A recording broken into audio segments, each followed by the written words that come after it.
Hello ladies, welcome back to my channel, or welcome if this is your first time here. My name is Nicole and I've been on a bit of a level up journey this last 14-15 months. And with that, I have been loving learning more about old money and how we can adopt old money values and habits in 2022, especially if you don't come from an old money family.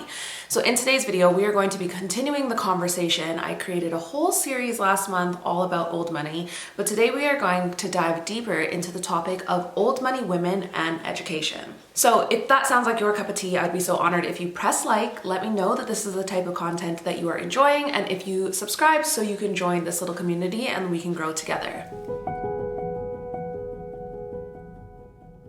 Now, the biggest thing that I'm learning in regards to old money, and specifically old money women, is no matter what you're going to do in life, you will gain so much if you get a formal education. It doesn't matter what you're going to do, an education will serve you.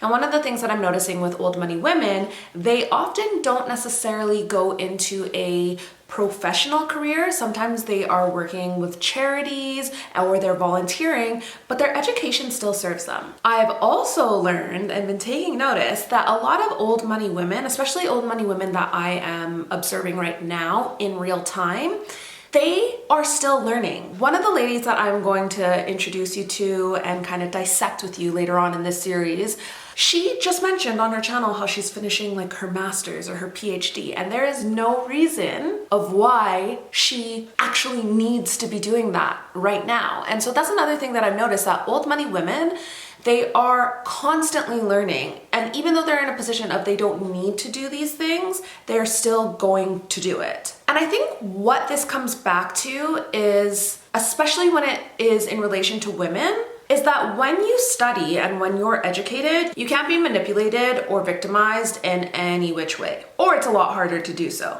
And I think often we think of manipulation and victimizing when it comes to maybe more low income circumstances, but people that come from old money can be manipulated and victimized as well. So you're seeing how that is a skill that can be transferred from class to class, from social status to social status. To fully appreciate the value of an education today and where it can take you tomorrow, it might be good to remember where women were in the not too distant past.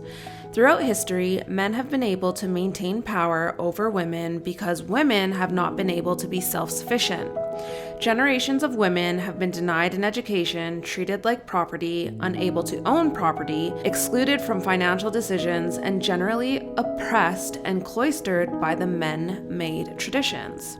Women have lived with legislation they did not help draft and that they did not vote into law.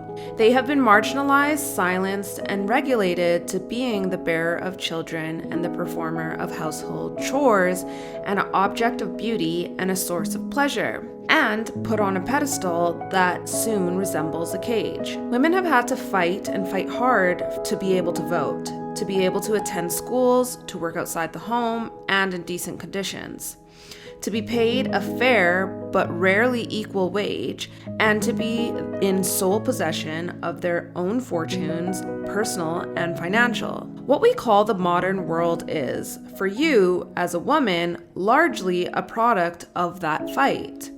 It is a fight that is not completely won, but society is a much improved place. So I thought I would talk to you about some of the benefits of getting an education as an old money gal that I learned from this book. And as always, I'll be giving away a copy of the book at the end of this series. Big benefit number 1, knowledge for its own sake. This enriches your life as you explore math, science, literature, art, politics, and history. You may not be an actor, but reading and appreciating Shakespeare or contemplating Rumi will deepen your understanding of the world. So benefit number 1, it is something that I have taken great pleasure in. And I have noticed that since I've been implementing benefit number 1, I am enjoying going and seeking out the art so much more. Or even myself living in England, going out and looking at castles or palaces. Since I've been investing in learning more about the history and art and culture of that time, when I go to a castle or a palace, I'm noticing experiencing certain things, and that's allowing me to take in that art and have a better appreciation for it. So I absolutely loved benefit number 1. Big benefit number 2, better quality of life. Notice I didn't say standard of living. Quality of life requires a sufficient income to meet your material needs, but also includes an understanding of how best to manage your career, business, and investment opportunities, personal life, financial assets, and leisure. You can make a great deal of money, but without an education to learn how to manage and enjoy your wealth, you may have a very low quality life. Benefit number 2, I definitely looked to my past and I noticed that if I was able to implement that in my earlier years, maybe I wouldn't have made the same decisions on the type of house that I went for, if at all, or the car that I got, or how much I spent on a car, etc. So it's definitely something that you can look back and apply in hindsight. Or now that you have the knowledge, you can kind of rest in that and know that the decisions that you make going forward, if you're taking these benefits into consideration, will help you tremendously. Big benefit number 3, maximizing opportunities. Give yourself the ability to identify and act upon opportunities to make this world a better place to live for you and other people for generations to come. This means volunteering, giving to charity, or going into public service. If you don't get a sufficient education or a quality education, you may spend all of your time and all of your energy simply surviving. You can't help anyone else if you can barely take care of yourself, and you can't really understand and address problems that affect others if you're unable to digest the information and see things in context.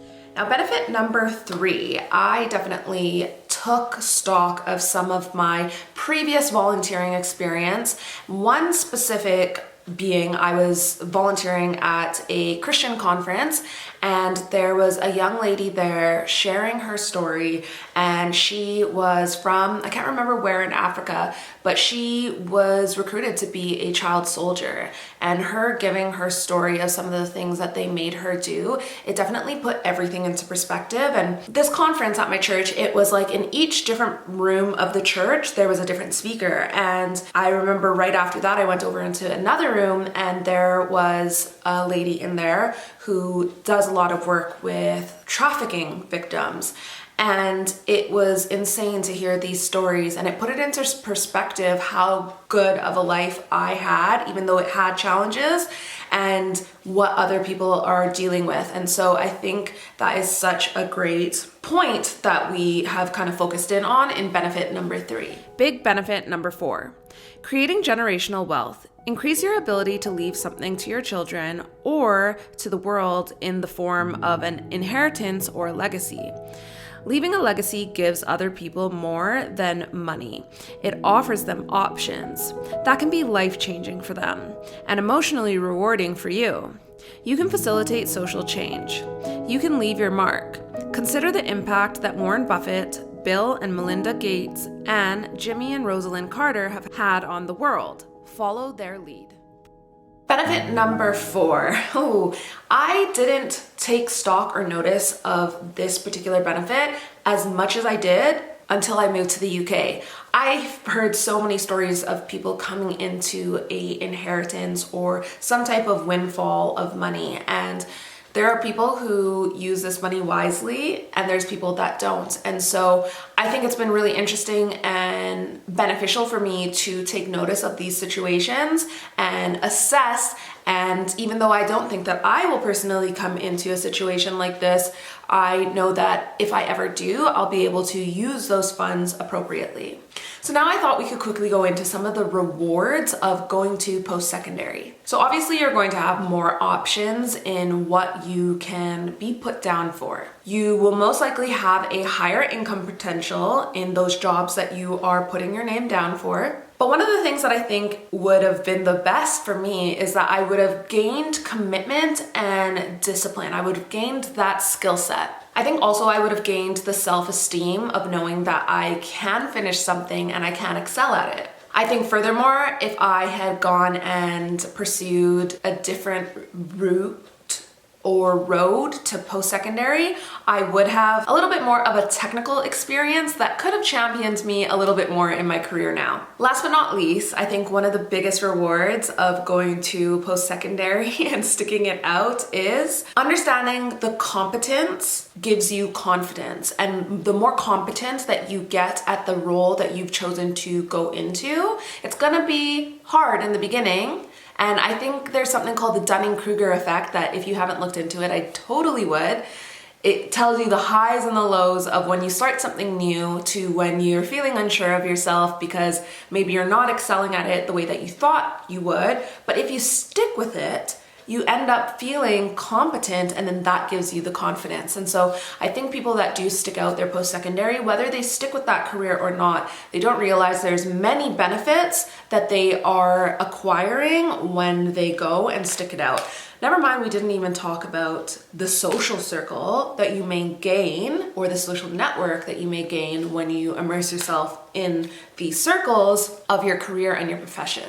So after hearing all of that, which way will you do it? Have you gone to post-secondary already and you're thriving in your career? Or are you like myself and maybe you went to a trade school and maybe would consider going back to a post-secondary institution and furthering your education at some point? Or do you think that you could get by without post-secondary full stop? I know there's many rules of thought around here. I would love to hear your feedback, and if you like this video, please like it so I know that this is the type of content that you're enjoying. And if you haven't subscribed, I'd be so honored if you did. Thank you so much for watching. I'll see you in the next one. Bye.